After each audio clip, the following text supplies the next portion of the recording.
Olá, meus amigos, boa noite a todos vocês, espero que todos estejam bem. Estou aqui para trazer mais um conteúdo, uma entrevista, um bate-papo importantíssimo que vai, com certeza, abrir os olhos de muitas pessoas. Como você sabe, o nosso conteúdo ele tem um único objetivo de repor a verdade. E seja bem-vindo ao meu canal. Para você que não me conhece, meu nome é Davi Vieira, sou jornalista, ex-pastor da Igreja Universal, e no vídeo de hoje eu estou aqui com o meu companheiro aqui do lado, nosso convidado, que vai trazer a sua história, vai trazer um pouco da sua vivência e da sua experiência como pastor da Igreja Universal, e mais do que isso, o tema da nossa conversa é vasectomia. Inclusive, eu quero já me dirigindo aqui ao nosso querido Eric. Ô, Eric, eu quero agradecer a você por você ter disponibilizado o seu tempo e também quero parabenizar porque você é uma das poucas pessoas que teve a coragem de trazer em vídeo um pouco do seu depoimento, da sua história. Você ali retratou a cirurgia de reversão de vasectomia que você fez, e muita gente não sabe o que acontece nos bastidores da instituição Igreja Universal do Reino de Deus. Como eu falei agora há pouco, a gente não tem intenção aqui de difamar ninguém, nem de ofender as pessoas. Pelo contrário, é de trazer uma realidade, principalmente, Eric, nesse ano de 2025 e 2026, começando esse ano agora, que a Universal está buscando jovens. E a família, talvez, os familiares, não sabem o que acontece lá dentro. Agora há pouco a gente estava até falando sobre isso. A gente estava comentando sobre casos de pessoas que entram jovens e a família não tem noção do que acontece nos bastidores dessa instituição. Então, Eric, muito obrigado. Quero agradecer você por ter aceitado o meu convite. Uma boa noite e seja bem-vindo. Queria também dar uma boa noite aí para os espectadores. E sim, a gente passa por coisas ali que as pessoas não têm a menor noção aqui fora, né? Inclusive, muitas das coisas que eu passei como pastor solteiro e depois casado, os meus pais nunca tiveram conhecimento.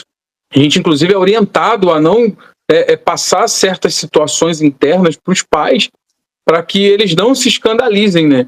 Então, para ser mais claro, eles sabem que o que fazem lá dentro escandaliza. Tanto que orientam que a gente não fale com familiares, para que eles não se escandalizem com o que acontece. Então, realmente, a gente passa por muitas coisas difíceis lá dentro e que acaba enfraquecendo a fé do próprio pastor, né? Ele acaba passando por problemas até psicológicos, depressão, ansiedade e tudo que você possa imaginar, tamanha pressão que a gente enfrenta lá dentro. Então, hoje a gente vai tentar esclarecer um pouquinho, porque se a gente for falar tudo, não dá numa live, né? Então, a gente vai tentar falar um pouquinho aí do que a gente passa lá dentro para que as pessoas possam ver a realidade, né? É verdade, Eric. Olha, eu quero antes agradecer as pessoas que estão assistindo, quero convidar você a deixar o seu like, quero convidar você, o meu cachorrinho que está aqui do lado, tá, pessoal? Se latir é porque é assim mesmo. Então, quero convidar você a deixar o seu like, quero convidar as pessoas que não são inscritas no meu canal, se inscrevam no canal, se tornem membros do canal, para que a gente consiga avançar com esse trabalho, que é um trabalho extremamente sério. É um trabalho que tem ajudado as pessoas a fazer uma reflexão a respeito das imposições de instituições religiosas, principalmente a Universal, que a gente conhece há muito tempo e vem trabalhando com depoimentos. O depoimento do Eric é uma série de outros, é um de muitos depoimentos que eu já coloquei no canal. Eu quero convidar as pessoas também a me acompanhar lá no meu Instagram, o Instagram oficial de Davi, o jornalista Davi Vieira, que eu acabei de colocar, eu coloquei tem alguns dias, um depoimento do Johnny e da esposa dele, um depoimento fortíssimo. Nesse exato momento que estamos gravando, já passou de 2 milhões de visualizações lá, a história de vasectomia dele, que também é muito forte, de tantos outros colegas que tiveram essa experiência. Porque, Eric, as pessoas talvez elas possam questionar o seguinte, mas Davi, na Universal tem pastores que têm filhos. Como é que é essa história de você ter essa imposição? Qual é a regra da imposição? A gente vai chegar nesse ponto, mas eu queria que o Eric pudesse dizer como que ele se tornou pastor, até para que o jovem hoje entenda o que ele vai ter que abrir mão, porque às vezes a família pensa que ele vai fazer um curso lá dentro, vai fazer uma faculdade de teologia, ele vai estudar a Bíblia. Conta pra gente um pouco, Eric, como é que foi como é que você adentrou ao chamado Ministério da Universal? Fala aí, irmão. Então, eu não entrei tão novo como a maioria entra, porque o que eles querem mesmo, que é o ideal para eles, são jovens ali entre os 16 e 17 anos. A idade mínima é 16, mas eles já começam a preparar ali os adolescentes desde os seus 14, 15 anos, e aí quando ele completa os 16 anos, ele sendo ali já um colaborador ou um obreiro, ele já vai direto para o IBUD, que eles chamam de Instituto Bíblico Universal, que teoricamente seria um local onde se estudaria a Bíblia. E isso nunca aconteceu. Inclusive, a gente era totalmente desmotivado a estudar a Bíblia. E era discriminado qualquer pessoa que dissesse que tinha teologia. Se alguém dissesse que tinha teologia, era até motivo de zombaria, porque diziam que a letra mata, mas o espírito vivifica. É o que eles diziam lá dentro. Então a gente era completamente desestimulado a estudar a Bíblia. Diziam que quem estudava muito a Bíblia ficava maluco, porque a gente tinha que seguir a direção. Então eu não entrei tão jovem, eu fui obreiro durante alguns anos, eu fui militar.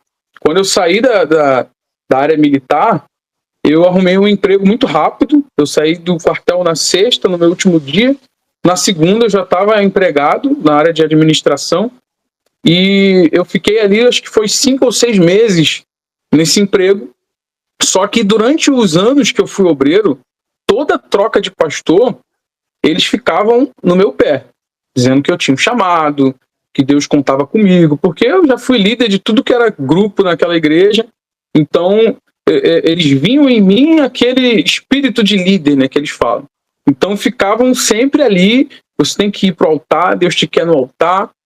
E eu acabei cedendo, né? Eu trabalhava numa empresa, ganhava ali um bom salário, tinha acabado de comprar minha moto zero na época, só que o trabalho que eu tinha ali era um trabalho muito monótono. Eu ficava num escritório sozinho, no computador, então ficava na minha cabeça o tempo todo, tipo, minha vida vai ser isso? Poxa, será que o que o pastor falou não é mesmo a vontade de Deus? E, pô, eu preciso fazer uma diferença no mundo. Então, eu acabei acreditando nisso. E larguei tudo, pedi demissão. Entrei pro IBUD, né, que seria o curso de pastores.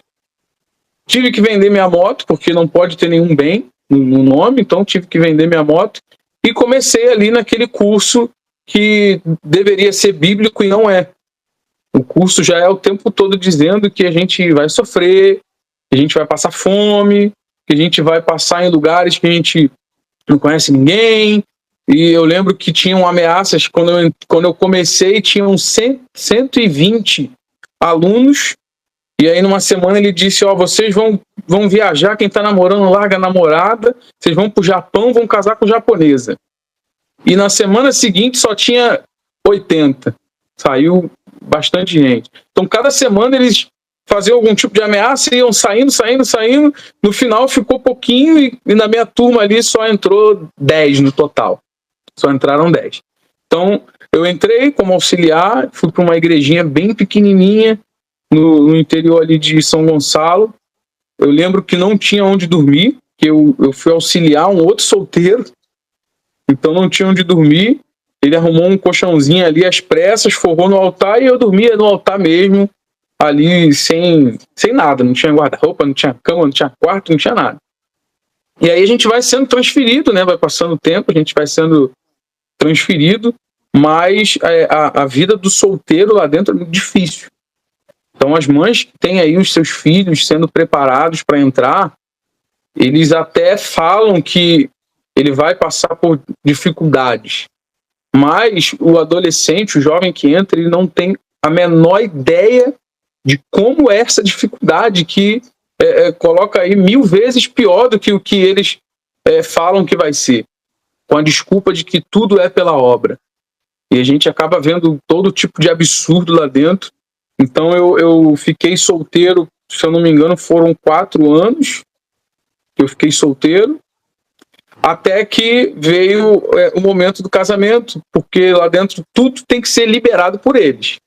O solteiro não pode namorar sem autorização, ele não pode nem conversar para conhecer uma jovem sem autorização, tem que ter liberação deles para namorar, para noivar, para casar, a data do casamento, não digo nem a data, mas o mês ali tem que ser eles que determinam, porque tem o cartório, né? Não tem como eles determinarem o cartório quando vai ser o dia do cartório. Mas eles falam, tem que ir lá logo, ver isso logo, que tem que ser esse mês. Então tudo é determinado por eles, mas até chegar a essa fase do casamento, o solteiro passa por coisas absurdas. Eu lembro que eu passei por tantas humilhações que tinha dias que eu fazia as malas e eu falava, eu vou embora desse lugar, eu não quero mais. Só que a gente ainda acreditava, né, que era alguma coisa de Deus ali dentro. Então, acho que foram fazia 3 parte, vezes né? que eu... Fazia parte da obra, né? Ser humilhado, né? Foram 3 vezes, se eu não me engano, que eu fiz as malas para ir embora. Eu lembro que a última vez que isso aconteceu, eu estava namorando já, minha esposa que me deu um incentivo de ficar, né? Porque as noivas, elas não têm noção do que realmente é. Elas entram igual a gente, completamente cegas, elas não sabem o que acontece lá dentro. Então ela falava, não sai, vamos permanecer, isso a obra de Deus é assim mesmo. Quantos homens na Bíblia que sofreram pelo Evangelho, só que lá dentro é um sofrimento forçado. Eles falam que, na minha época eu passei fome, então eu não vou te dar comida hoje não. Na minha época eu passei frio, então vai dormir no altar, deita no chão. Então eram coisas que eram completamente desnecessárias, mas que porque alguém passou, os outros tinham que passar também. Então a gente passava por momentos muito difíceis. Eu lembro que eu passei uma situação que eu estava numa igreja auxiliando, e toda quarta-feira o pastor me dava dinheiro, ele me dava R$20, e ele falava assim, quinta-feira eu não venho. Então esses R$20 é para você comprar uma quentinha para o almoço e uma quentinha para a janta. E aí eu lembro que eu saí para levar ele até a porta, né? Porque tem isso também, a gente tem que carregar mala, bolsa, o que tiver que fazer ali para servir o homem de Deus, né? A gente tem que fazer, servir cafezinho, tem que tratar como o próprio Deus na terra. E aí eu fui com ele até a porta, né? Na quarta-feira à noite, ele estava indo embora, e ele não me deu o dinheiro, que ele dava toda quarta-feira. E aí ele olhou para mim, com aquele olhar meio estranho, e falou assim, tá faltando alguma coisa? E ai de mim se eu dissesse para ele que faltava ele me dar o dinheiro. E eu falei, não, tá tudo certo. Ele tem certeza? Eu falei, tudo certo. Ele foi embora. No dia seguinte ele voltou à noite, o que era estranho, porque ele nunca ia na quinta, né? Ele voltou à noite, e aí ele chegou lá, eu estranhei, mas falei, deve ter acontecido alguma coisa. Ele entrou no escritório, pegou o alforje das reuniões que eu fiz, saiu com o alforje na mão, falou assim, você almoçou, rapaz? Não sei. Você tomou café? Tomei. Tem janta para você? Tem janta. Aí ele pegou a sacola na mão. E da onde você pegou esse dinheiro? Que eu não te dei.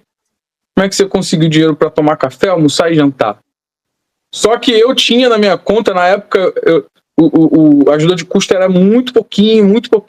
Se eu não me engano, acho que era 600 e alguma coisa. E aí tinha que pagar. Era um salário mínimo, né? Era um salário mínimo. Porque era 600 ou 400?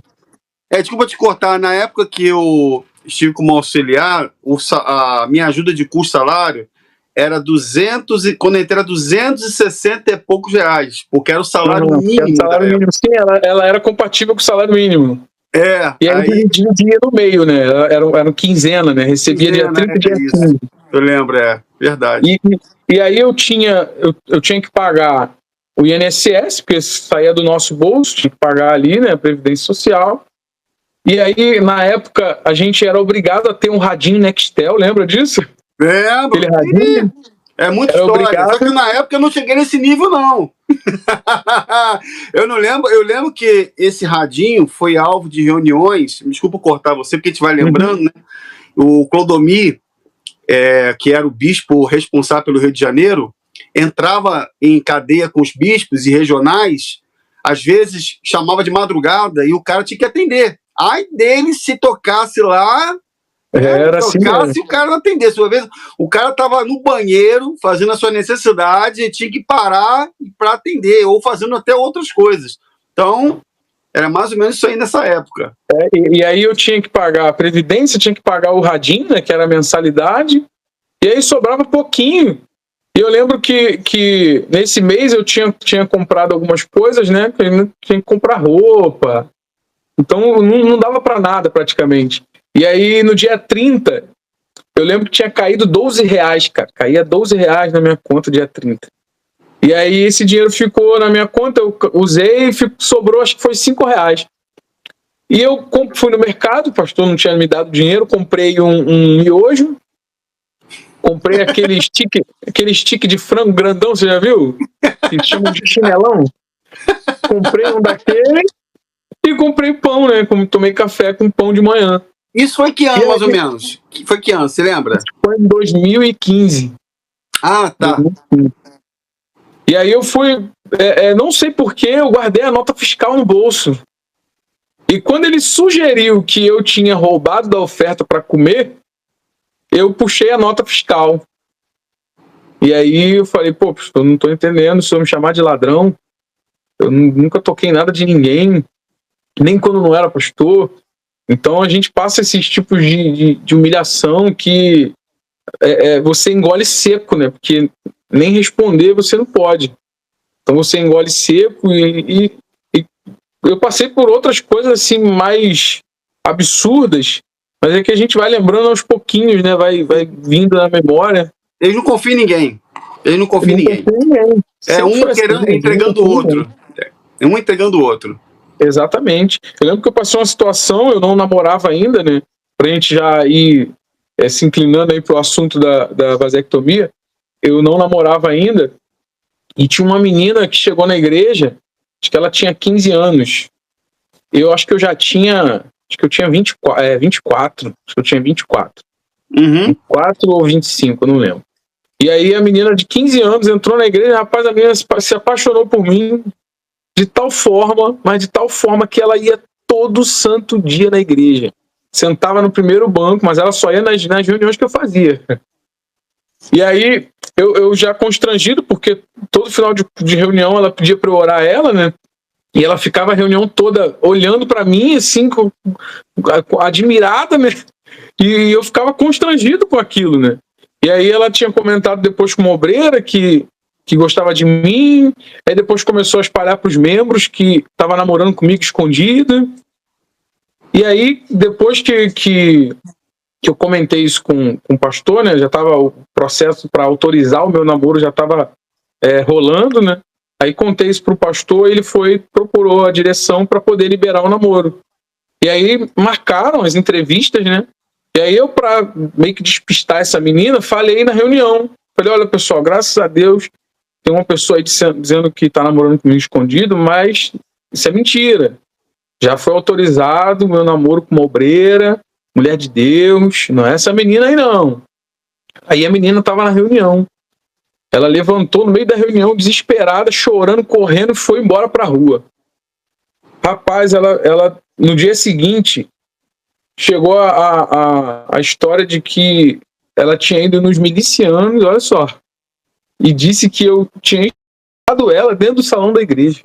Que isso? Eu acho que você vai ter que cortar essa palavra aí, porque vai dar Não, não. Um strikezinho. E ela falou que eu tinha abusado dela, né, dentro do salão da igreja. Que isso, cara? E aí eu fiquei com medo, né, porque começou a circular essa notícia lá no bairro, e era a ponto de eu andar na rua. Eu lembro que eu fui no mercado e as pessoas comentavam, e olha, esse aí que é o Eric, da menina. E eu, meu Deus, as pessoas já estão falando mesmo disso. E aí chegou até o pastor titular, né, na época. Ele passou pro bispo na época. bispo falou, bispo, eu acho que vai ter que trocar ele daqui, porque a situação tá ficando crítica. Quando vierem tirar satisfação, a gente sabe como é que é. Não vamos perguntar se ele fez. Sim. Vamos chegar já fazendo uma covardia. Então, não dá para correr. E aí o bispo falou, não, isso aí é a prova de fogo dele, deixa ele aí. E eu fiquei lá com essa situação. Quem era o bispo da época? Eu não lembro o nome dele, se eu não me engano, era Bispo Gerson Vieira. Isso, Bispo Gerson Vieira. Qual região?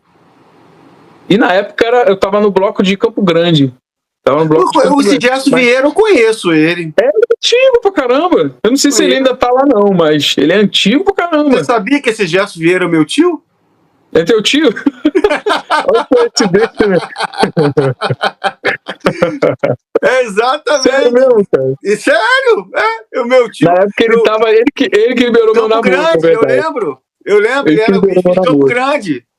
Isso, exatamente, meu tio. Você tá entrando num... Olha como é que são as coisas, né? É engraçado, Eric, que a gente vai conversando. Quando a gente se encontrou pessoalmente, eu tive a oportunidade de te conhecer pessoalmente. Você é uma pessoa muito simpática. E você contando, a gente lembrando desses episódios, você falou algumas coisas interessantes. Eu queria até aproveitar a oportunidade. Eu sei que o tema é sobre vasectomia, que é um tema muito sério, delicado. A gente sorri, a gente quebra o gelo, porque a gente fala... Hoje a gente tem paz, né? Hoje a gente ri. Hoje a gente consegue entender que o que a gente viveu foi uma experiência necessária para... Deus permitiu todas as coisas, mas infelizmente tem pessoas, tem jovens, tem pastores, esposos que estão lá dentro ainda, estão passando por isso, sendo humilhados, constrangidos, e estão passando por muitas coisas, porque esses homens são cruéis. E eu não estou tirando o meu tio disso. Eu sou sobrinho de 2 bispos da Igreja Universal, antigos. O meu tio é um deles, como a gente falou agora, o Gerson Vieira, que está lá em Manaus. O Renato Cardoso mandou unir com ele, jogar ele bem afastado das principais catedrais, porque quer que ele saia fora, aquela conversa que nós tivemos. A alta cúpula da Universal quer tirar os bispos antigos e trazer jovens, por isso que é a importância da nossa transmissão. Mas é exatamente isso. Agora, tem um assunto, eu sei que estou mudando um pouco, eu gostaria que você falasse, você comentou comigo, porque é o seguinte, além da questão da vasectomia, a Universal tem uma política, eu falo muito isso nos meus conteúdos, uma política de separação de casais. Eu lembro que você comentou comigo, se eu estiver errado você me corrija, de um episódio que você estava atendendo uma moça que estava pedindo uma orientação sobre o casamento dela. Você falou uma coisa, daqui a pouco chegou o pastor e falou outra. Como é que foi mais ou menos isso? Eu estava no salão, né, e aí chegou uma jovem, ela era modelo, escritora, muito bem sucedida, e ela era casada com um rapaz também muito bem sucedido. Eles não eram membros da igreja, ela era católica, né? Mas ela acabou vendo na TV ali aquelas propagandas de restauração de casamento e tudo mais, e ela acabou indo. E aí ela foi, eu estava no salão, ela me abordou e pediu uma orientação sobre o casamento dela, explicou as lutas que ela estava enfrentando no casamento, mas que ela não queria se separar, porque ela viu na TV que a proposta era de restauração, não de separação. Então, sim, ela queria lutar pelo casamento, e eu ali orientando ela, né, realmente lutar. Poxa, se você vê que dá para restaurar o casamento, luta e tal. E de repente um outro pastor veio e me abordou, inclusive o casamento dele não estava legal, ele nem está com a esposa hoje. Então na época ele me abordou, falou assim, o que está acontecendo? Aí eu falei, não, estou atendendo ela está com um problema no casamento, está pedindo orientação. E na época eu tinha acabado de casar, isso já era anos depois dessas situações que eu falei. Eu tinha acabado de casar, então ele falou, não, você não tem autoridade para falar de casamento ainda, deixa que eu falo com ela. E ele começou a falar, eu fiquei do lado ali, né, ouvindo. E quando ela explicou para ele a situação, ele na hora falou, separa, porque Deus não quer que você sofra, então você não precisa continuar nesse relacionamento não, separa. E a menina achou estranho, porque, poxa, um pastor fala para lutar e o outro fala para não lutar, para acabar. E aí ficou aquela dúvida, né? Eu percebi no rosto dela aquela dúvida, como quem pensa assim, de quem é a voz de Deus? Para lutar ou para não lutar? E aí ela na hora desconversou ali com outro pastor, falou, não, depois eu volto outro dia pra gente conversar melhor, e saiu, né? e depois eu não vi ela mais.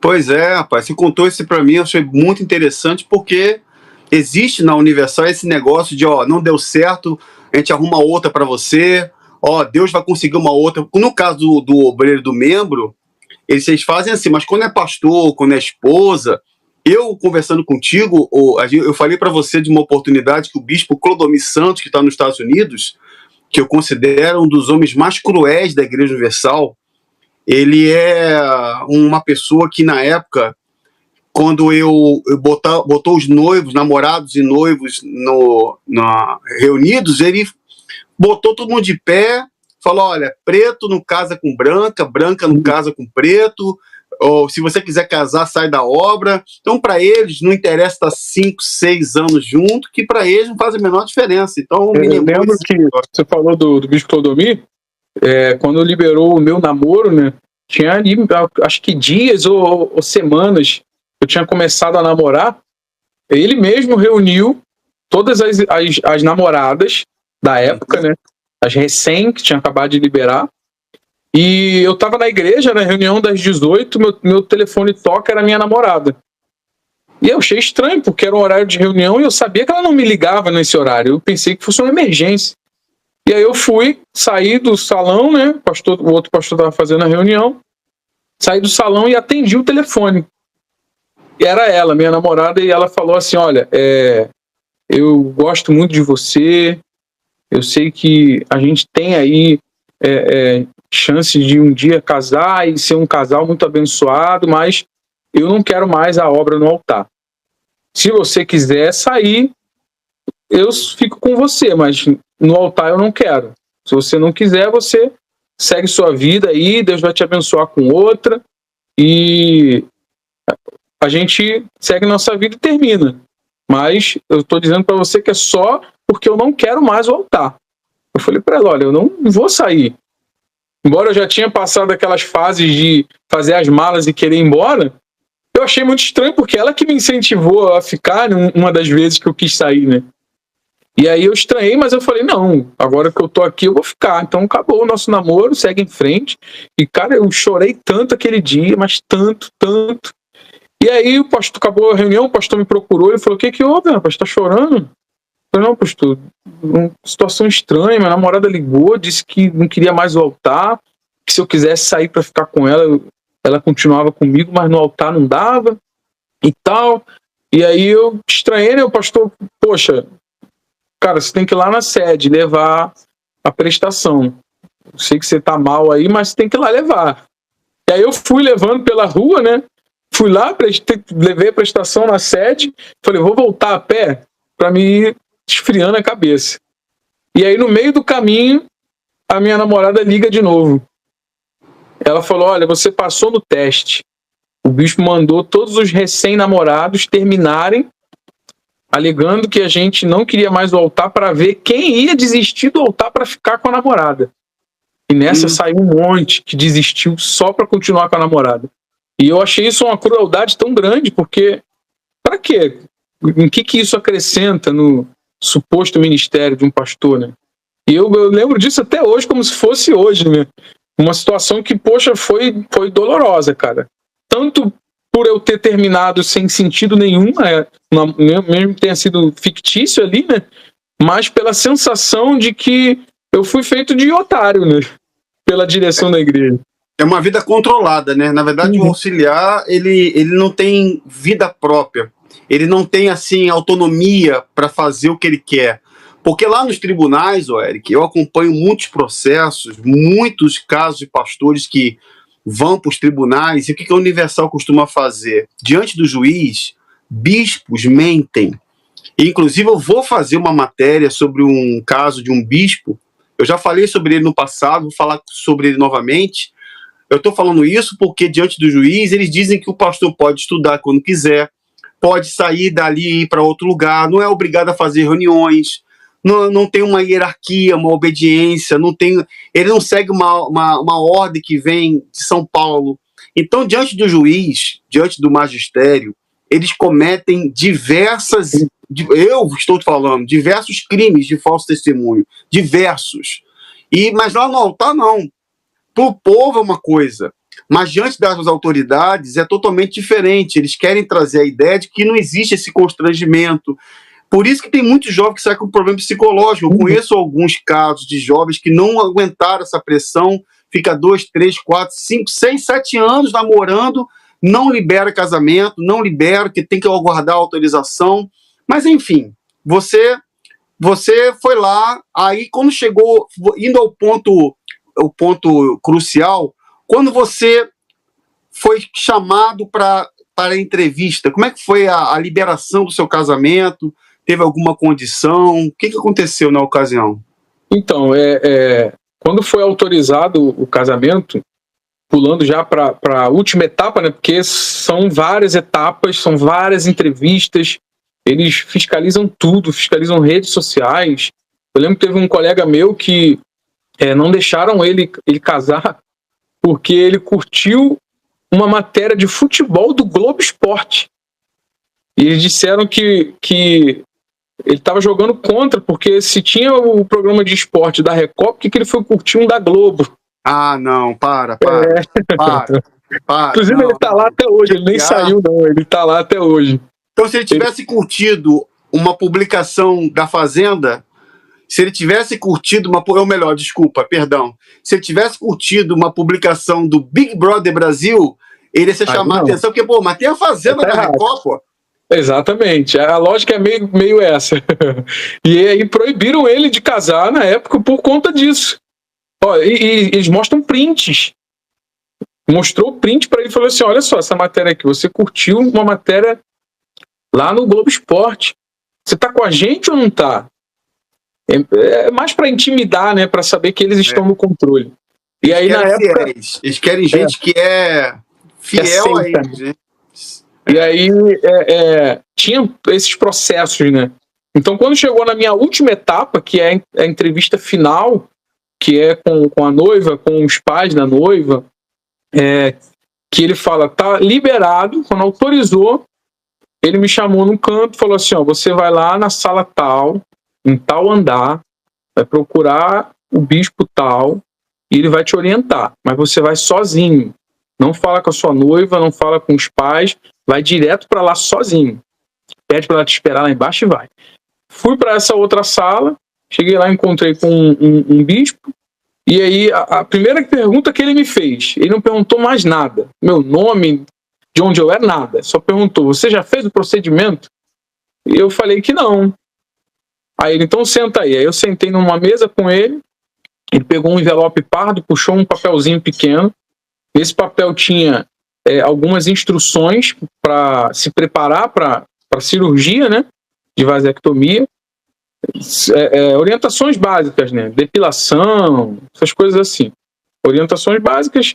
E aí ali ele me mostrou, olha, aqui tem o telefone e o endereço. Você vai ligar para lá, a atendente vai atender a ligação. Você não pode falar que é uma cirurgia. Você vai dizer que é um pastor que precisa marcar uma consulta com o doutor. E aí falou o nome do doutor. E aí ele falou, quando você falar que é pastor e precisa de uma consulta, e ela passar essa informação para o doutor, ele já vai saber do que se trata. Então você não precisa falar nada de cirurgia. Quando chegar no dia da cirurgia, você vai entrar, vai ter uma recepção, porque é um consultório, não é um hospital, é um consultório.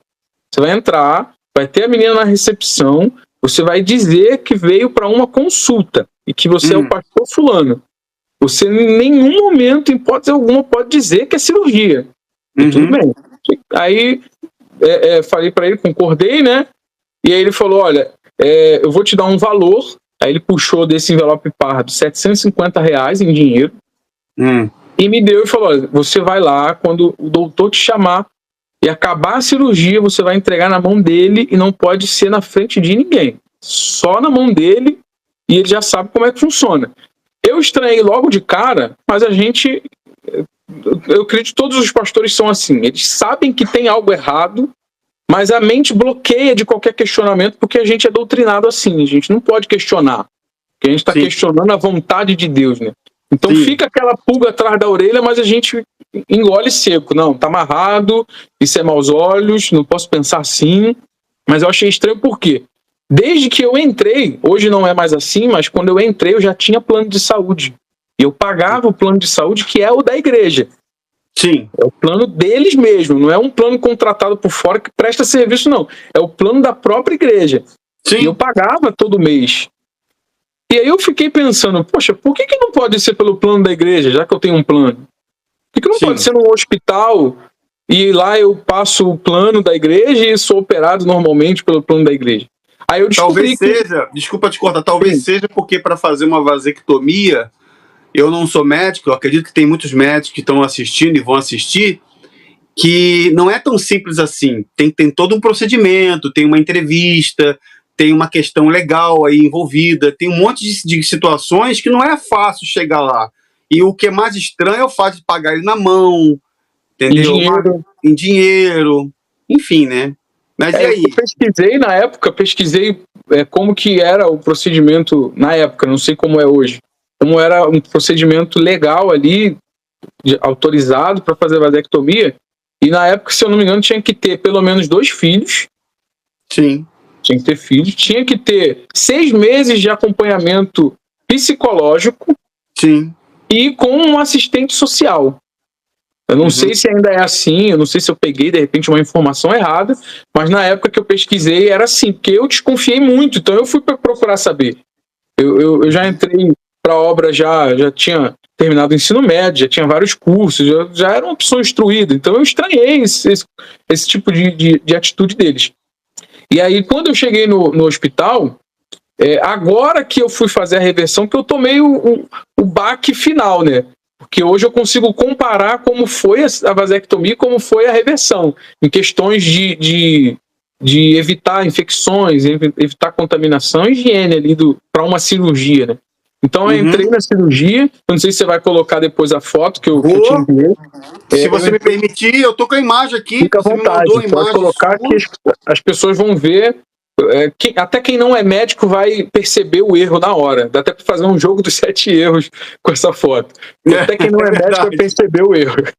Eu entrei no consultório lá, no dia da cirurgia, o doutor me chamou, ele fechou a porta, trancou, e eu estranhei porque era um escritório normal. Tinha um armário na esquerda, no meio tinha uma mesinha de escritório, e ele sentado, eu sentei de um lado, ele sentou do outro, e ele falou, você tá bem, dá para fazer a cirurgia? Eu falei, tô bem. Aí ele me deu um comprimido, mandou colocar embaixo da língua e falou, senta ali naquela outra cadeira enquanto eu vou preparar aqui. Eu sentei com esse remedinho embaixo da língua, nem sei que remédio que era. Sentei na cadeira e fiquei observando. Ele tirou a mesa do escritório, arrastou pro canto. O armário que tinha na esquerda, na verdade não era um armário. Ali ele abriu, eu lembro até hoje, um armário de madeira. Ele abriu e dentro tinha uma mesa de cirurgia, não sei se é maca, e aí ele puxou, era como se fosse um armário falso, né? Ele puxou, estendeu aquela mesa ali, e aí ele falou, olha, abaixa a calça até o joelho e deita aqui. Com a roupa que eu tava, não tirei tênis, não tirei celular do bolso, não tirei nada. E aí eu deitei naquela maca, meio constrangido, porque abaixa a calça até o joelho e deita. Eu fiquei constrangido, deitei, e aí ele me preparou do jeito que tá na foto aí, né? Ele jogou um pano verde. Vou botar essa imagem grande, ó. Pra quem não viu, eu tampei só a cara do médico aqui. Esse aqui é você? Esse sou eu. De tênis? Sou eu, de tênis. Deitado na maca de tênis. Exatamente. Eu queria perguntar... Imagina se eu tivesse pisado em alguma coisa na rua... E tá ali, pertinho da cirurgia no meu tênis.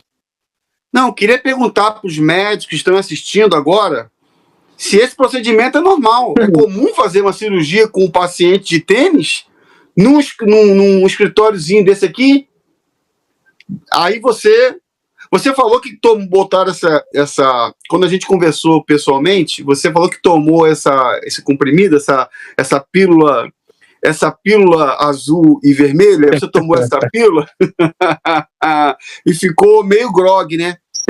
Sim. Eu fiquei meio sonolento ali, meio grog, mas eu ainda estava acordado, né? Então, na verdade, essa foto da cirurgia foi a segunda que eu fiz, né? Eu vou entrar nesse assunto daqui a pouquinho. Foi a segunda vez que eu fiz. Então eu já estava mais desconfiado, né? Porque as 2 vezes foi exatamente do mesmo jeito. E aí quando eu peguei o celular do meu bolso, no meio da cirurgia, e tirei as fotos. Que foi essa foto que eu te mandei, que foi a única que eu consegui resgatar, né? Lá dos arquivos antigos, que tem muitos anos. Então foi a única que eu consegui resgatar, mas eu tirei bastante fotos na época. E ele nem se importou, ele já está tão acostumado a não dar em nada, que provavelmente já deve ter vários processos contra ele.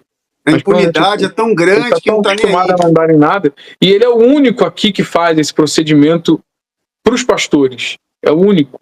Não tem nenhum outro aqui no Rio que faça esse procedimento. Então ele é tão blindado que ele já não estava nem aí mais para nada. Ele não estava preocupado se eu estava tirando foto, filmando, não estava nem aí. Então ele fez o procedimento, eu levantei, puxei as calças de volta e saí dali andando. Chamei acho que meu pai na época, ele não sabia que eu tinha feito esse procedimento, ele sabia que eu ia fazer uma cirurgia, mas não sabia o que era. Depois eu contei para ele, né? Mas no dia ele foi lá em casa, me buscou de carro e eu não fui autorizado na verdade eu tô confundindo, essa daí foi a segunda, então nessa segunda vez eu já estava casado, né? Então fui para casa com a minha esposa. Mas na primeira cirurgia eu não fui autorizado a ir para casa. E aí eu posso já entrar nessa parte da primeira cirurgia? Fica à vontade.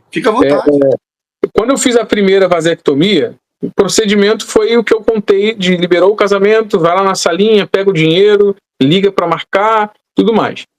Fiz a cirurgia, meu pai me levou para a igreja, passou lá no hospital, me levou para a igreja porque eu era solteiro, e o ideal era que eu fosse para casa, para ter meus pais ali me ajudando, porque fica bem... a situação fica difícil para andar, para se levantar, então o ideal era ir para casa, mas não autorizaram, eu tive que ir para a igreja. Não teve repouso. Então, aí eu fui eu estava na Catedral de Botafogo na época, fui para lá, meu quarto era no subsolo, e eu fiquei no quartinho ali no primeiro dia. Eu pensei, poxa, a minha vida ali era tão corrida, era tão difícil a minha rotina ali, que eu pensei, poxa, agora pelo menos eu vou descansar. E aí eu fui pro quarto, deitei, passou 1 hora, veio o primeiro, eram 12 pastores quando eu estava lá. Aí veio o primeiro, bateu na porta, Eric, que lá eu resolvia tudo. Eu resolvia tudo que você possa imaginar, eu resolvia. Então, vinha batia, Eric, isso aqui, o que tem que fazer, como é que é? Me ajuda aqui, levanta aí, vamos lá. Aí eu, poxa, mas eu tô operando. Não, mas dá pra andar, eu já fiz essa cirurgia, dá pra andar, vamos lá. Aí ia lá resolver. Chegou material, tem que descarregar. Vem aqui, me ajuda aqui. Aí ia lá eu descarregar jornal, descarregar material de campanha. Isso operado. E aí acabou que minha cirurgia teve uma complicação. Começou a inchar muito, os pontos abriram, começou a sair secreção. Eu fiquei assustado, mas estava ali sozinho e a gente é orientado a não reclamar, para não mostrar fraqueza, né? E aí comentei até com um pastor na época, que era o segundo. Ele falou, não, Eric, segura aí. Inclusive ele até me ajudou bastante. Tem alguns lá dentro que a gente não entende o que está fazendo lá dentro ainda, porque dá para ver que são pessoas que têm até um bom coração. E ele me ajudou, ele, pô, Eric, fica ali, descansa, a gente vai tentar ajudar aí, vamos resolver isso aí e tal. E aí acabou passando, fechou ali, o ponto cicatrizou, os trancos e barrancos, e aí autorizou o casamento. Casei, depois que a cirurgia passou, eu casei, tanto que outra coisa que os médicos aí vão estranhar é que a gente faz a cirurgia solteiro ainda. Antes de casar. Eles autorizam o casamento, mas a gente tem que fazer a cirurgia antes do dia do casamento. Sim. Então, eu fiz a cirurgia, depois que eu me recuperei ali, passou uns 15, 20 dias da cirurgia, eu casei. E aí, quando completou 3 meses da cirurgia, tem que fazer um exame para comprovar a eficácia da cirurgia. Comprovar que você realmente está estéril. E isso é cobrado por eles. A gente tem que mostrar o exame. Aí passou os 3 meses, fiz o exame, e quando eu olhei, o exame estava que a cirurgia falhou. Então, eu tinha ali metade dos espermatozoides ainda vivos e ativos. E aí, quando eu mostrei, foi questionado, olha, isso aqui não deu certo, você não acha melhor ligar para o médico, mandar refazer? E eu fiquei com medo, né, porque na época um pastor amigo meu, a cirurgia dele tinha falhado e ele acabou tendo um filho, a esposa engravidou. E no processo da gravidez da esposa dele, ele foi enviado para uma igreja no interior, mas bem isolado, que a maternidade era bem longe e essa maternidade era bem precária. E aí ele foi enviado para esse lugar com a esposa grávida. E aí como é que faz o acompanhamento da gravidez se não tem acesso? Eric, cá para nós. Eu tenho liberdade para falar e assumo a responsabilidade do que eu vou dizer agora. Eu estou assumindo a responsabilidade. Eu conheço a Universal e investigo ela há muitos anos. E cá para nós, e mandaram essa esposa para lá para ela perder o bebê. Eu conheço a Universal. A verdade é essa. Mandaram essa esposa para que a criança para ela perder a criança, porque eles odeiam crianças. Eles fizeram isso, sempre fizeram. Eles agem de crueldade, porque quando nasce uma criança, para eles é uma maldição. Eric, eu tenho... Desculpa estar cortando o seu depoimento, meu irmão, porque eu já vivenciei tanta coisa, já entrevistei tanta gente. Tem uma ex-esposa de um regional da Universal que ficou grávida e a orientação do bispo é para ela tirar a criança. Tira. Eu tenho um depoimento, conheço ela pessoalmente, quando ela engravidou do segundo filho. Ela teve o primeiro, quando engravidou do segundo filho, o bispo falou: minha filha, você não tem fé para tirar essa criança, não, tira ela fora. Então, para eles, não quer dizer nada. E mandar o pastor para longe com a mulher grávida, houve até casos de pastores que a esposa perdeu o bebê porque aconteceu exatamente isso aí. Fica numa cidade que não tem estrutura, não tem infraestrutura, o plano de saúde não cobre pré-natal, não cobre. Essa esposa de pastor que eu conheço pessoalmente, é testemunha que ela teve que fazer um plano por fora para fazer o pré-natal, para ter a criança, escondido, que a barriga estava crescendo, ela teve que botar roupa, inchando, e uma hora teve que falar. Então, me perdoe ter cortado o seu raciocínio, é porque eu estou falando isso. Sem dúvida nenhuma, mandaram essa esposa aí para ela perder o bebê. E espero Deus que ela não tenha perdido. Não perdeu, não. Aí eu fiquei assustado, né, com isso. Ele saiu por conta disso, né? Ele falou, olha, eu não quero ter que passar uma situação grave com a minha esposa grávida, ter que pegar um carro e viajar aí 1 hora, 2 para poder levar numa maternidade e correr o risco de perder o meu filho. Então, ele se desligou, né? E graças a Deus saiu e a esposa dele teve o filho direitinho. Hoje já deve ser um rapaz, já deve ter uns 7 anos, 8 anos. E aí eu fiquei assustado com isso, né? E como eu estava numa catedral de bloco, e a gente administrava todas as regiões e igrejas daquele bloco, eu conhecia todo mundo, todos os pastores daquela região eu conhecia porque eu distribuía material para eles, então eu conversava muito com eles, eles mandavam mensagem para mim o tempo todo. E tinha um que ele estava de auxiliar, e a esposa dele, a vasectomia dele tinha falhado há anos atrás, né? E a esposa dele engravidou de gêmeas. Então o ministério dele depois disso nunca mais foi o mesmo. Ele só ia para, como dizem lá dentro, só para lugar ruim. Porque tem disso também, né? Igreja boa, igreja ruim. Então ele só ia para lugar ruim. E aí na época os pastores dali, né, falavam comigo: poxa, cara, falhou, tu não vê o fulano? Tá a situação dele lá de auxiliar, antigo de obra, de auxiliar, porque teve filho, não consegue ficar bem na obra nunca, não cresce nunca. E aí juntou com o outro que tinha acabado de sair, né, porque mandaram para longe, fiquei com aquele psicológico já abalado, falei: poxa, se minha esposa engravidar, acabou. Então eu fiquei com medo, e aí falaram: olha, é melhor você ligar para o médico e ver o que ele pode fazer. Eu até falei: poxa, mas eu não tenho dinheiro para fazer outra cirurgia. Não, ele tem que fazer de graça, pode ligar para ele que ele faz de graça. E aí liguei, fui lá nele e refiz a vasectomia, que foi essa foto aí. Que foi essa foto aí que eu te mandei. E aí ele refez ali, e aí agora depois que eu saí, que eu fui perceber o quanto essa cirurgia foi negligente. eu fiz a reversão, né? Aí eu fiz no hospital direitinho, fui muito bem atendido, as enfermeiras me trataram bem. Aí a primeira diferença que eu notei, porque a reversão é uma cirurgia praticamente igual à vasectomia, só que ao invés de cortar, vai ligar, vai juntar de volta o canal. Então deveria ser o mesmo procedimento. Cheguei no hospital agora, foi semana passada, hospital muito limpinho lá em Curitiba. Inclusive, se algum pastor, ex-pastor, estiver assistindo e quiser depois, o Davi, entrar em contato contigo, quiser saber como é que faz, é barato pra caramba para fazer lá com esse médico. Não, os custos são baixos. Se alguém quiser, a gente indica, passa as informações para poder com certeza desfazer também essa desgraça que fizeram na vida deles. Então, quem quiser, é só procurar o Davi aí que eu passo as informações. Certeza. Então, cheguei lá no hospital, fui muito bem recebido. A primeira comparação que eu fiz foi que o enfermeiro me levou numa salinha, mediu minha pressão, mediu meus batimentos cardíacos, pediu para que eu tirasse toda a minha roupa, falou, tira tudo. Se tiver aliança, tira. Se tiver relógio, tira. Óculos, tênis, meia, tudo. Tira, você vai ficar sem nada. Eu vou te dar um roupão para que não tenha risco de contaminação. Aí ele me deu um roupão, me deu um protetor para os pés, uma touca e me levou numa cadeira de rodas para que eu não pisasse no chão até chegar na cirurgia. Olha só a diferença da outra que eu fui de tênis.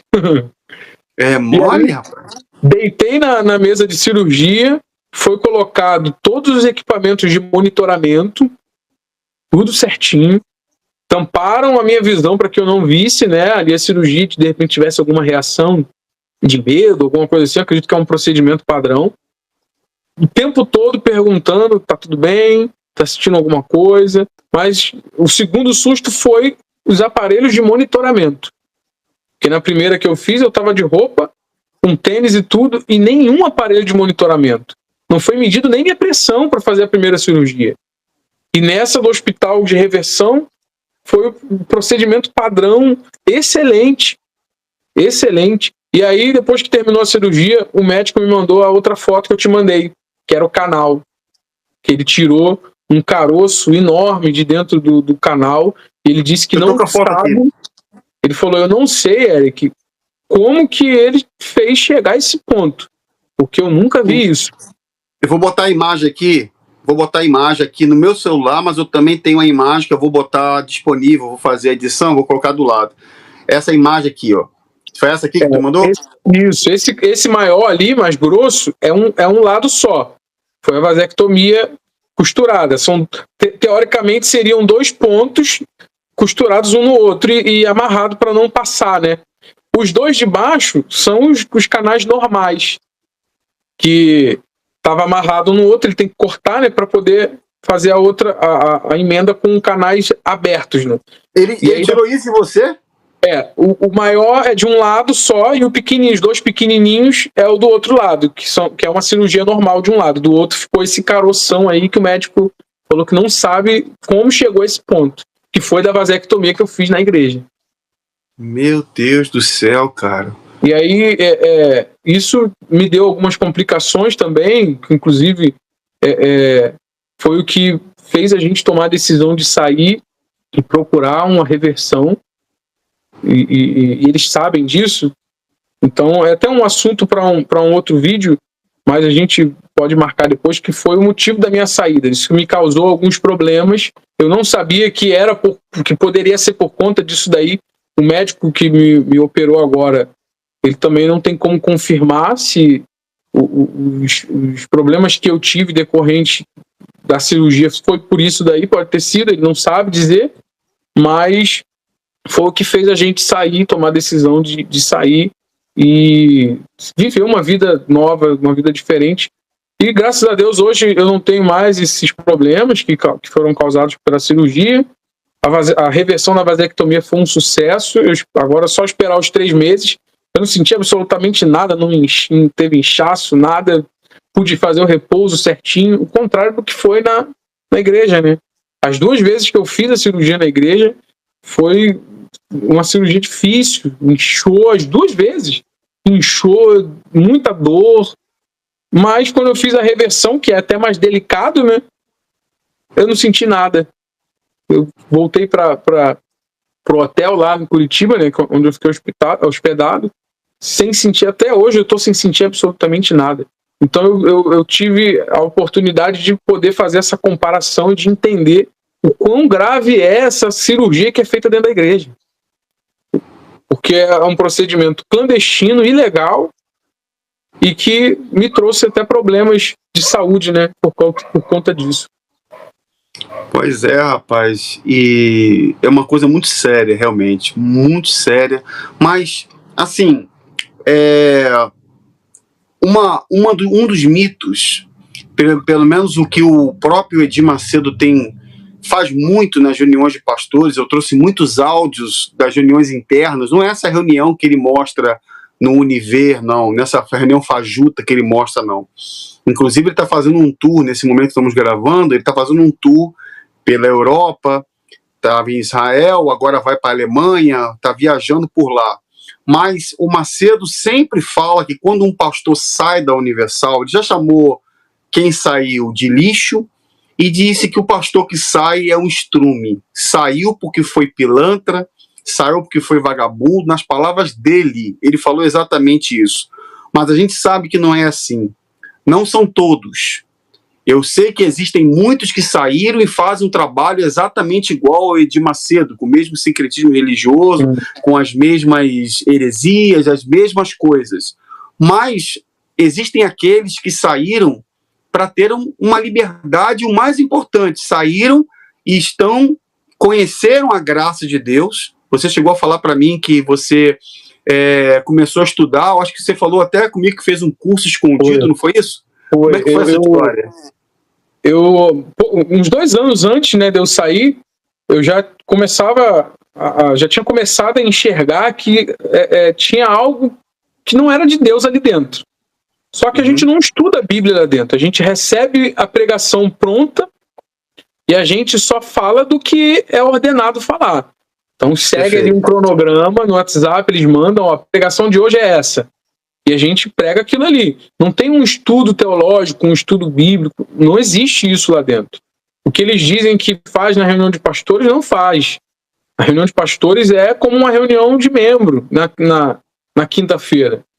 E eles falam ali a pregação deles. O que eles passam para a gente pregar para o povo é o que eles pregam para a gente na quinta-feira. Não tem ensino teológico. Então, eu comecei a estudar a Bíblia 2 anos antes. E comecei a estudar a fundo mesmo. E aí que a venda dos meus olhos caíram, né? Comecei a enxergar a igreja como ela é. E eu até, na época, fazia a comparação que se assemelhava a como Jesus via os sacerdotes do templo na época. E era assim que eu comecei a ver a igreja. Que parece fazer o bem, mas não faz. E aquilo começou a me incomodar muito, só que a minha esposa não tinha esse conhecimento ainda. Ela era muito fechada, linda, né? Dedicada ao trabalho dela. Ela achava mesmo que aquilo ali era obra de Deus. Então eu ficava pensando, como que eu vou ensinar isso para ela? Sem que ela fique assustada, nem nada disso. Então eu comecei aos pouquinhos, mostrar vídeos para ela, mostrar na Bíblia algumas coisas, tipo, mandavam pra gente a direção do dia. E aí eu chamava ela, vamos ler a direção do dia, pega a Bíblia. A gente lia na Bíblia e eu fazia ela perceber que o que mandaram a gente pregar sobre aquele versículo não tinha nada a ver com o que aquele versículo queria dizer. Exato. E aí, tipo, com a própria direção deles, eu refutava isso para ensinar ela. Para ela ver que não era o que a Bíblia tinha dito, na verdade. E aí eu fui, aos pouquinhos, ensinando, e aí veio a decisão. Eu falei, poxa, eu preciso sair. Mas como é que eu vou sair sem a minha esposa? Eu tenho que convencer ela também que não é o lugar certo. Só que como é que eu ia sair com uma mão na frente e outra atrás? Eu não tinha dinheiro, não tinha para onde ir. Então eu pensei, poxa, embora eu já tivesse trabalhado em muitos lugares antes de entrar para a obra, porque como eu falei, não entrei tão jovem assim, eu já tinha trabalhado acho que umas 3 ou 4 empresas, já tinha vários cursos também, só que eu pensei, poxa, os cursos que eu fiz já devem estar defasados. Eu preciso de uma forma de eu sair e conseguir ter uma vida lá fora. E aí eu comecei a estudar na minha área de TI, comprei um curso online, escondido, e comecei a estudar esse curso. Comecei a estudar. E eu lembro que chamaram numa reunião de quinta-feira, que normalmente a gente assistia no bloco por videoconferência, chamaram todo mundo para a Catedral de Del Castilho. E isso era muito estranho, porque a gente era de outro bloco. E aí a gente foi para essa reunião, e nessa reunião foi falado, olha, gente, eu fiquei sabendo que tem gente aí que está fazendo curso escondido, que está fazendo faculdade escondido. Se você é essa pessoa, a gente já sabe. Se você é essa pessoa, procura a gente. Para que você quer fazer curso? Você está pensando num plano B? Você não confia em Deus, não? Por que você quer ter uma profissão? Aí, ó. Se você aceitou o chamado do altar, você está pensando em sair? Então você não está bem, você não está seguro aqui dentro. Você está pretendendo sair, e isso é iniquidade, porque você está planejando o pecado. Aí vão jogando essa. É o pecado do conhecimento. Aí disseram para você que, na verdade, eu acredito até que eles monitoram os caras, né? Eles monitoram tudo que o pessoal faz e monitoram. Você acredita que, nesse caso especificamente, você estava sendo monitorado, ou foi alguma forma que chegou até eles? Ó, tem gente fazendo curso aí, ó. Eu acho que foi alguma pessoa que fez, algum regional descobriu e comentou, e pegaram alguém, porque não acredito que estavam me monitorando, não, porque senão teriam me chamado lá, né? É assim, eles chamam logo, chamam no quinto andar, e quem falou quinto andar já era. É o quinto mesmo, é o quinto. E aí eu fiquei com medo na reunião e eu fiquei quieto. Falei, eu vou dar uma de João sem braço, não é comigo. Embora eu estivesse fazendo um curso escondido, né? Sim. Eu saí de lá e você fica com aquele medo, né? Poxa, será que a qualquer momento eles vão me ligar, me chamando para tirar satisfação? Mas acabou que não chamaram, né? E eu pude terminar ali o meu curso, que foi o que me ajudou a sair e recomeçar. Embora não tenha sido fácil o recomeço aqui fora. Inclusive, o Davi, depois, se você quiser, cara, a gente pode gravar uma live sobre como recomeçar aqui fora. Porque Ótimo. A minha história, eu consegui convencer 2 pastores que estavam lá dentro, porque o medo deles é do que fazer aqui fora. O que eu vou fazer lá fora? É o medo de todos, né? A maioria, verdade. E aí eu conversando com eles, ensinando sobre o Evangelho da Graça, sobre o verdadeiro Evangelho, né? Aí teve um que me ligou e falou, Eric, 3 meses ali conversando com ele e mostrando ali a verdade, e me ligou e falou, Eric, queria te agradecer, eu vi que você conseguiu sair, se levantou, ainda está firme com Jesus, está buscando crescer financeiramente, espiritualmente, e eu estou saindo e eu creio que vai ser assim comigo também. E ele fez as malas e foi embora. Agora, recentemente, deve ter o quê? Uns 15, 20 dias, um outro amigo meu, ele viu algumas postagens minhas no Instagram e mandou mensagem no direct e falou, poxa, cara, eu vi algumas mensagens, queria que você me ensinasse melhor um pouco sobre isso daí, de graça, de verdadeiro evangelho. E aí eu aproveitei, né? Deixou a brecha, e quando você tira essa venda dos olhos, o cara ele não consegue ficar lá, não dá, não consegue. E aí ele me ligou agora recentemente e falou, Eric, tô indo embora. Eu falei, não, cara, calma, você vai sair assim de repente, calma, dá um tempinho, se prepare, se organize. Ele, não dá mais, tô fora. Saiu, graças a Deus, já tá trabalhando, foi bem amparado pela família, ainda não tá como gostaria, mas aqui fora a nossa vida é assim, a gente luta e vai passar momentos difíceis, momentos bons. Então eu acho que esse medo deles de sair e não saber como vai ser aqui fora é o que prende, é o que mantém eles lá dentro. E não é bem assim, a gente vai passar por lutas. Eu passei. Eu fiquei 7 meses aqui fora, um aperto, rapaz. Porque mesmo que eu tenha feito o curso, é difícil conseguir emprego hoje em dia aqui fora. Ainda mais na minha área. E eu, lutando ali, passou os 7 meses, mas eu fiquei com aquele conflito. Será que eu estou passando por isso porque eu saí? Será que realmente lá era a obra de Deus e eu olhei para o arado, peguei o arado, olhei para trás? Então, fica aqueles pensamentos, né? Mas essa fase ruim passou e hoje, graças a Deus, eu e minha esposa, a gente está bem financeiramente, A gente tem a nossa casa, meu pai deixou uma casa pra gente, eu consegui abrir um comérciozinho do meu pai que estava fechado, minha esposa arrumou um excelente emprego que ela trabalha fazendo o que ama, e hoje ela concluiu já a faculdade primeiro que eu estou terminando agora, já estou no último período. Então as coisas aqui fora são difíceis porque a gente sai perdido, a gente fica lá dentro numa bolha, não sabe como é o mundo aqui fora, porque eu fiquei quase 9 anos, e 9 anos muita coisa muda.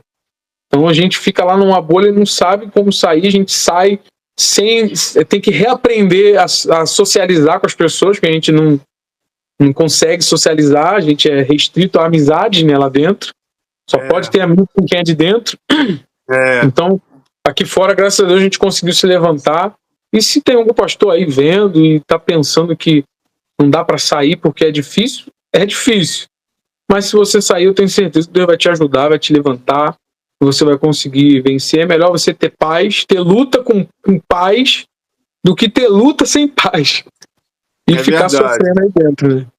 É melhor ter luta exterior do que ter uma opressão por dentro e por fora tá ali com o status de um grande pastor, mas tá com aquela cobrança mental ali, ó, tem aquela cobrança, e com certeza a graça de Deus, ela é suficiente pra gente, né? Quando a gente aprende que a graça é suficiente, né?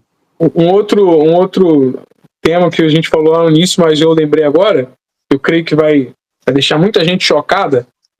Quando minha esposa começou a estudar a Bíblia também a fundo ali, ela começou a enxergar de verdade o que era essa suposta obra de Deus. Eu lembro que eu chegava em casa e encontrava ela chorando. Eu cheguei um dia para almoçar, ela estava chorando. Eu morava do lado da igreja, era 5 minutos andando. E aí eu fui em casa, ela estava chorando e eu perguntei: você está chorando por quê? Aconteceu alguma coisa? E ela olhou para mim e falou assim: eu não acredito que todos esses anos eu fui enganada. Achei que estava fazendo bem e estava fazendo mal para as pessoas. E aí dali foi esse start, né?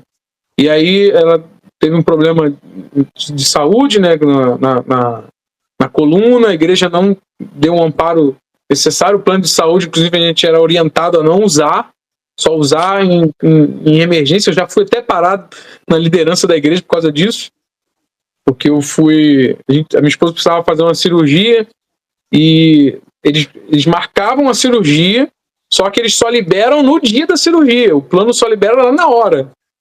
E aí 3 vezes a minha esposa foi para a sala de cirurgia e não liberou. E aí ela tinha que voltar para casa. Eu ligava para lá e desligava o telefone na minha cara. E aí eu fui e mandei uma reclamação no Reclame Aqui. No mesmo dia, isso foi uma quarta-feira à noite. Mandei a reclamação no Reclame Aqui. Na quinta-feira eu estava no 5º andar. Você é dos nossos ou você é contra nós? Porque o plano da Live Empresarial Saúde, que, diga-se de passagem, é um péssimo plano, é um dos piores planos de saúde do Brasil, faz parte do grupo de empresas ligadas à Igreja Universal, né? Sim, então, e o valor dele é equiparado aos melhores planos aqui de fora. Exato. Não, e na época da pandemia, só deu eles, cara. Eles arrebentaram, como o Marcelo gosta de dizer, né? Porque todo mundo tirando o dinheiro dos planos e o único que estava crescendo era eles. Então, e não presta o atendimento que as pessoas merecem. E na época eu estava na frente do bispo, né? E aí o bispo olhou para mim e falou: poxa, porque na cabeça deles todo mundo que entra é ignorante. É o cara que foi traficante, que não tem estudo, que não terminou o ensino médio. Só que eu não entrei assim. Eu tive ensino, tive instrução. Então sentei, já tinha trabalhado em empresas. E ele falou assim: a igreja te dá um benefício que eu tenho que pagar, né? Um benefício. A igreja te dá um benefício e você vai lá e posta uma crítica. Não tem nenhuma crítica do plano lá no site, só a tua. Um pastor fazendo uma crítica a um benefício que ele tem. Aí ele falou assim: por que você fez isso? Você tá nervoso? Você tá estressado? Aí eu expliquei: não, bispo, eu precisava da cirurgia, o plano não liberava, várias vezes desligaram na minha cara, me trataram mal, então eu não aceitava isso. Então, como ninguém resolvia, fui lá e coloquei a reclamação. E aí ele olhou para mim, na maior cara lavada, e falou assim: desligaram na sua cara? Comigo isso nunca aconteceu. Quem vai desligar o telefone na cara do bispo? E comigo isso nunca aconteceu. Eu falei: bispo, mas aconteceu comigo. Ele falou: você já teve plano de saúde na sua vida? Para você saber como é que funciona? Eu falei: já, tive vários. Aí ele já mudou o assunto. E aí tinha um outro bispo do lado dele que falou assim: inclusive, bispo, isso daí é motivo até do plano suspender o plano dele. É capaz de ele perder o plano de saúde por causa dessa reclamação. Tu lembra quem foi que falou isso? Tu quer falar? Tu lembra? Foi o bispo Jadson, que me atendeu, né? E do lado dele foi o bispo Randall Filho. Ah, o Randall Filho. Randall Filho, inclusive, eu quero lembrar a todos que foi o bispo que eu expus uma gravação dele orientando pastores a produzir provas contra eles mesmos, botando a próprio punho que eles fizeram a vasectomia por livre e espontânea vontade. Isso aconteceu muito, muito. Deve ter uns 10 papéis desse lá de cada pastor, porque toda hora eles pediam isso aí. Mas isso era mais para intimidar, isso era mais para intimidar. E aí ele falou que eu ia perder o plano, só que eu já tinha falado pro bispo Jadson que eu tinha planos de saúde aqui fora, já tive. E eu sei que não é assim, como é que eu pago um plano e se eu reclamar eu ainda perco o plano? Não tem sentido nenhum. Tem sentido. E aí o bispo Jadson cortou ele, né? Falou: não, peraí, eu vou resolver isso aqui. E aí levantei, ele falou: vamos ali fora. Aí chamou um pastor que eu não lembro quem era. Não, o detalhe desculpa, o bispo Jadson tem condições de resolver questões de plano de saúde porque ele é sócio do Hospital Moriá. Sim. Ele é sócio do Hospital Moriá. Por isso que ele disse que nunca bateu o telefone na cara dele. Ele é um dos donos. Exatamente. No papel, o bispo qual atendente que vai bater na cara dele? Do chefe. É uma hipocrisia, cara. Olha, a gente tá rindo aqui, mas é uma indignação que a gente sente, porque você vê o nível, você tá vendo, você que é mãe, que é pai, eu estou dizendo para você tá vendo o que vai acontecer com o teu filho ou com um parente teu que tá lá dentro, talvez tá com alguma doença, talvez tá precisando de um atendimento médico, é essa burocracia aí, é isso aí que eles passam. Desculpa, o que mais me assustou foi que, por exemplo, a cirurgia que a minha esposa precisava fazer era no nariz, porque estava fechando e 3, 4 vezes no mês ela tinha crises de falta de ar, acordava de madrugada sem conseguir respirar e, era aquele desespero, porque fechava mesmo e as vias aéreas ela não conseguia respirar. E aí eu falei: poxa, vamos tentar marcar a cirurgia. A gente nunca tinha usado o plano, a gente pagou por anos e, não tinha usado, então vamos usar pelo menos uma vez, né? E aí o bispo, a gente explicou para ele isso, né? Ele falou: mas isso aí é uma rinoplastia, isso aí é bobeira, precisava mesmo você fazer essa cirurgia? Aí eu falei: bispo, ela fica com falta de ar. Imagina se ela não consegue, na hora ali, no sono, levantar e morre dormindo asfixiada. Não dá vontade de falar? Porque não é tua mãe que está sem respirar. Não é tua mãe que está passando mal de madrugada. Não é a tua mulher que está sufocando. Tentou diminuir a situação, porque a ideia é não usar o plano. A ideia é não usar. Então, na cabeça dele, isso aí dá para você aguentar, dá para você suportar. E ele perguntou para ela, com o intuito, porque ele sabe que a esposa normalmente convence o marido. Ele perguntou para ela: você não acha que dá para você aguentar um pouquinho? E ela falou que não. A esposa falou: não dá, bispo, a situação tá crítica. E aí a gente saiu, ele chamou um outro pastor lá, que eu não sei o nome dele, que era responsável dessa área aqui no Rio, chamou ele, e aí falou: esse aqui é aquele pastor daquela situação. Aí esse pastor falou também: bispo, ele vai perder o plano vai desligar ele. Aí o bispo já disse: não. Teve que cortar ele também, porque ele não estava falando com um ignorante, ele não estava falando com um cara que nunca teve nada na vida. Sim. Então ele cortou na hora ali, aí falou assim para mim: olha, faz o seguinte, volta para a igreja, vai lá no site, exclui a reclamação e a gente vai resolver a tua cirurgia. E depois de umas 2 semanas depois, eles autorizaram a cirurgia e minha esposa fez. Então a gente tinha esse problema com o plano de saúde, E aí, voltando lá a minha saída, minha esposa começou a ter problemas de coluna, porque tinha que fazer faxina toda sexta-feira, ia lá pro sítio da igreja, para fazer faxina no sítio da igreja.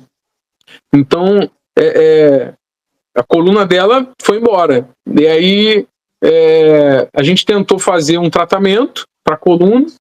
Foi uma burocracia tão grande para conseguir fazer a fisioterapia, e eles falaram, você só vai ter 10 sessões, falou para ela, você vai ter 10 sessões. Se não resolver com 10 sessões, não tem o que fazer mais não. E aí acabou as 10 sessões, não resolveu, não funcionou. E toda vez que tinha uma faxina, alguma coisa assim, ela dizia, não posso ir por causa da coluna. Era tida como fraca, tá inventando, saída para aguentar. Então tinha esse tipo de situação. E aí, quando começou a vir, o meu problema começou a agravar da vasectomia, juntou o meu problema com o problema dela. E aí, minha esposa um dia chegou e falou, olha, não quero mais. Se você quiser ficar, você fica. Mas isso a gente já estava pensando em sair já tinha conversado com meu pai, uns 3 meses antes que a gente estava pensando em sair e tudo mais. E aí, nesse dia, minha esposa falou, não quero, se você quiser ficar, você fica. Eu não fico mais, eu vou embora. E aí eu liguei pro regional, procurei o regional, expliquei para ele a situação toda. E ele falou, não, vou ligar pro bispo. Ligou para um bispo, eu não lembro qual era o nome do bispo na época, que estava no bloco. Ligou pro bispo e o bispo falou para ele assim, não, fala para ele, deixa a mulher dele embora, deixa ela ir. E ele fica aqui na sede do bloco. Ele fica aqui, se ela quiser voltar, a gente resolve. Se não quiser, ele divorcia, depois Deus abençoe ele com outra pessoa. Ou seja, a ideia dele era que a minha esposa fosse embora e eu ficasse. E aí o regional desligou, falou, Eric, e o teu ministério? Você vai abandonar o seu ministério? E as almas? Eu falei, pastor, eu não estou aqui para... E a alma da tua esposa? Então, eu falei para ele, eu não estou aqui para dizer vale para o senhor que a minha esposa foi embora. Eu vim aqui para dizer para o senhor que nós estamos indo embora, eu vou atrás da minha esposa. Eu sofri muito, falei para ele, eu sofri muito nessa obra até aqui. Eu não tive absolutamente nada de bom. Eu não sei se ele gravou na época, se ele tiver gravado e quiser depois soltar aí para me acusar de alguma coisa, vai ser até bom, porque não, vamos fazer não, rapaz. Não vale. De covarde. Todos eles são covardes. Ele conversou comigo dentro do carro dele. Eu não sei se de repente ele estava gravando alguma coisa, né? Nada, derrotado. É um derrotado fraco. E aí ele falou, Eric, tem certeza? Eu falei, tenho, vou. Minha esposa é a minha primeira ovelha, se eu tenho que cuidar de almas, eu vou deixar minha esposa embora. Não, vou com a minha esposa. Meu casamento é em primeiro lugar, meu ministério é meu casamento. E aí vim com ela para casa que meu pai tinha deixado, né, pra gente. A gente veio para cá. E aí eu lembro que ele me mandou mensagem no domingo. Falou, Eric, eu não falei com ninguém, não comuniquei nem pro povo, falei que você teve um problema de saúde, não comuniquei pro povo, dá tempo de você voltar. O bispo falou que você pode voltar. Eu falei, não, pastor, já foi. Aí depois, na segunda-feira, ele ligou de novo, falou, o bispo tá te chamando, cara, vai lá na catedral, conversa com ele. Eu falei, não, pastor, aí, se já é o bispo da catedral, ele não tá me chamando para me atender, ele tá me chamando para assinar um documento, que é o que ele quer. Aí. Ele quer que eu assine o documento. Eu não vou, já tô fora, aqui. Já foi. E aí eu saí, a gente recomeçou a nossa vida aqui do zero, a casa não estava boa, a gente teve que reformar devagarzinho, mas hoje, graças a Deus, a gente está bem, deu tudo certo, mas fica esse alerta, né, do descaso que eles têm com a vida do pastor, né, o casamento do pastor, a saúde do pastor. E claro que eles vão usar argumentos, sempre tem. Vai querer pegar um para dizer, esse aqui é formado, ele fez faculdade aqui dentro. Esse aqui fez cirurgia. Esse aqui teve bebê, teve filho aqui dentro. Então eles sempre têm um que eles usam para dizer que nada do que a gente fala é verdade, né? Infelizmente é assim. Mas a verdade prevalece sempre. E eu louvo e agradeço a Deus pela tua vida, meu irmão. E eu quero... chegando aqui o momento da gente poder finalizar, eu sei que, como a gente falou no início, se a gente fosse contar todas as experiências, né, dariam lives e lives e lives e horas de gravação, porque a gente vai lembrando, mas eu tenho certeza que até aqui, pelo menos o que você trouxe dentro da sua memória, já conseguiu ajudar muita gente, e com certeza sim, se você estiver disposto, eu ficaria muito feliz de poder tê-lo novamente, para a gente fazer, em breve vou ter o espaço do estúdio que eu vou estar fazendo, com muita dificuldade eu estou reformando o local da minha gravação, e a gente pode marcar um ao vivo mesmo, que ao vivo a gente vai lá e quem tiver dúvida comenta na hora, a gente quebra o pau mesmo e vamos para frente, porque a missão do Atalaia é sempre essa, é proclamar, anunciar para que as pessoas se preparem, ou que as pessoas vejam o perigo chegando. Sim. E o caso aí do jovem que quer ser pastor é um perigo. Quem está lá dentro é uma mensagem, saia, vai ser difícil, como você falou, não vai ser fácil, é um recomeço da vida, mas liberdade, e em Cristo não tem coisa melhor, da pessoa ter a sua cabeça tranquila, colocar a cabeça no travesseiro e ter paz. Então, eu tenho certeza disso. Desculpa te cortar de novo. Nada, não corta não. Pra gente encerrar, senão eu vou acabar perdendo essa lembrança que eu tive. Quando eu saí, na mesma semana, eu saí no sábado. Na quarta-feira da semana seguinte, estourou aquele esquema de venda de boleto. Você ouviu falar sobre isso? O esquema de venda de boleto? Sim. Não, tem um episódio, desculpa, é porque eu lembro que nós conversamos também, e tu me contou uma coisa, essa questão do boleto aí, da propina, não é isso? Propina interna? Isso. Era isso? É isso aí, né? Eles vendem, por exemplo, a pessoa fez uma transferência bancária para eles, os membros sabem disso, se tem membro assistindo, eles sabem disso. Toda vez que o membro faz uma transferência bancária, um depósito na conta deles lá, o membro tem que levar o comprovante dentro do envelope. E esse comprovante era vendido entre eles lá dentro. Por exemplo, eu sou de uma igreja, você é de outra. Entrou um comprovante de 5 mil na minha igreja que não costuma entrar. Não entra. Entrou assim de repente. Só que o meu mês já estava fechado, porque a gente tinha meta de mês, né? Que são as despesas totais da igreja. O pastor tem meta de arrecadação? Tem, sempre teve. Que é as despesas, aluguel, luz, água, ajuda de custo do pastor e outras coisas. E além desse valor total de despesas, tem que ter lucro. Sim, então, se as despesas são, sei lá, 6 mil... retórica, né? Se a despesa é 6 mil, o mês tem que fechar em 12. Isso mês normal. Não de fogueira santa, não. Mês normal. Então, por exemplo, o meu mês fechou 12. Aí, de repente, no último dia do mês, veio uma senhora e entregou um comprovante de depósito de 5 mil reais. Esse valor só conta para a igreja, para minha igreja, se eu entregar ele na prestação de contas. Mas se eu pegar ele e ir lá na sua igreja, entregar lá na sua igreja, ele vai contar para a sua igreja. Então o que eles faziam? Era um comprovante de 5 mil, a tua igreja está precisando fechar o mês, está difícil lá. Eu te vendia esse de 5 mil por R$1.000.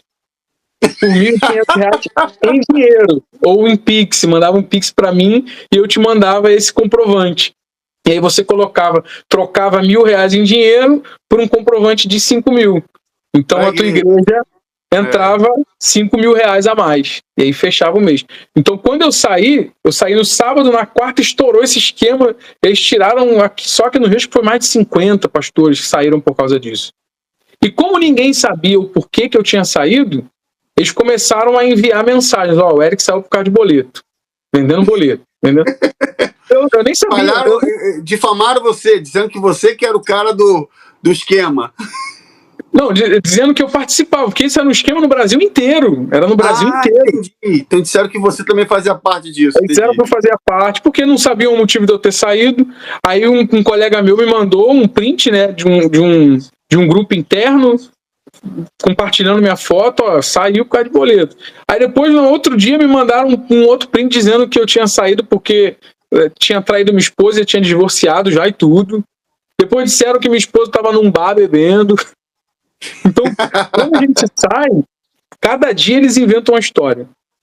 Cada dia. Eu sei que eu contei aqui um pouquinho do motivo de eu ter saído. Eu sei que muita gente não vai acreditar porque eles são ensinados a acreditar que todo mundo que sai é perturbado. Isso então, aí. Não foi para me justificar. Foi para as pessoas entenderem a história. Falam de mim, falam que eu, ó, tem gente que me chama de drogado, de viciado, de homossexual, tem gente que dá universal, que entra nas minhas redes sociais falam que eu adulterei, você adulterou. Eu nem casado era. Não era casado. O pessoal fala que adulterei. E o mais engraçado é que eu só fui descobrir esse esquema de boleto depois que eu saí, porque colocaram meu nome. Porque eu nem sabia, quando eu estava lá dentro, eu não tinha a menor ideia de que existia esse esquema. Porque eu era segundo, e segundo não tem autonomia para mexer ali sozinho. São as esposas que mexem, e são sempre 2 ou 3 ali no escritório, então o pastor não mexe. Era mais com titulares de igreja, que ficam sozinhos, né, que tem que fazer todos os trâmites sozinhos, então eles conseguiam. Então não tinha nem como eu fazer isso, mas compartilharam dizendo que eu fiz. Depois disseram que eu traí minha esposa, depois disseram que ela que estava bebendo por aí. Então eles difamam mesmo, porque o medo deles é que eu faça isso aqui, ó. Bote a cara e comece a falar. Então, se eles me acusam de algo que eu não fiz, as pessoas vão ver o meu vídeo e não vai ter credibilidade, porque eles acham que eu realmente estava no esquema, realmente matei, roubei e destruí, né? Porque a ideia deles é esse, tirar a credibilidade do que eu falo. Exatamente. Mas eu nem ligo, fiquei tranquilo na época, deixei pra lá, eu só queria ter paz. Hoje minha esposa até fala comigo, olha, só de meu WhatsApp não tocar de madrugada, eu já fico feliz, porque eu posso dormir a noite toda tranquilo. Amém. Porque lá dentro era complicado, cara. Era o WhatsApp 24 horas do dia. Não tinha paz, né? Essa paz. Não tinha paz. Meu irmão, eu sei que tem muitos assuntos. Você chegou até a falar um assunto comigo sobre a questão dos ingressos. Naquela época, você falou também. Não sei se você quer falar agora, quer deixar para a próxima live. Vamos deixar para a próxima, já tá 1h30. Então, vou deixar para a próxima live, porque tanto assunto que eu falei. É muito bom a gente falar sobre isso, porque a gente está sempre relembrando. Mas, Eric, muito obrigado, tá, meu irmão?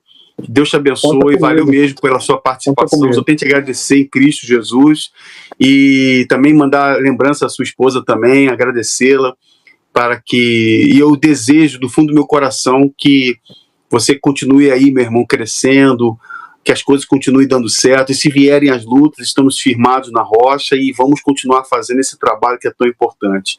Muito obrigado de coração, tá bom, meu irmão? Deus te abençoe, valeu mesmo. Pela oportunidade de poder falar aqui, mostrar para as pessoas não só a realidade do que é lá dentro, mas mostrar para elas o Espírito de Deus refletido na gente, né? Porque Amém. As pessoas acham que não tem vida com Deus aqui fora, não existe vida com Deus fora da Igreja Universal, mas existe. Existe, e a gente é exemplo disso, né? Louvado seja Deus, glória a Deus. Meu irmão, muito obrigado, boa noite para você. Olha, não sai não, vamos falar aqui pelo WhatsApp para fechar. Eu só vou finalizar aqui, mas fica comigo aqui, ó. Fica comigo aqui para a gente poder finalizar juntos. Meus irmãos, você viu aí, esse é o Eric, e eu quero agradecer a você que esteve até agora comigo acompanhando esse depoimento dele. A gente vai marcar uma segunda rodada para continuar compartilhando experiências, mas eu quero convidar você a compartilhar este vídeo, se inscreva no canal, se torne membro, nos apoie, porque precisamos alcançar as pessoas sinceras. Eu tenho certeza que eu creio que você crê também, que a verdade vem aí, tá bom? Um abraço, pessoal, ótima noite para vocês, fique com Deus e até o próximo vídeo. Tchau, um abraço, Eric, valeu, meu irmão. Um abraço, tchau, tchau. Tchau.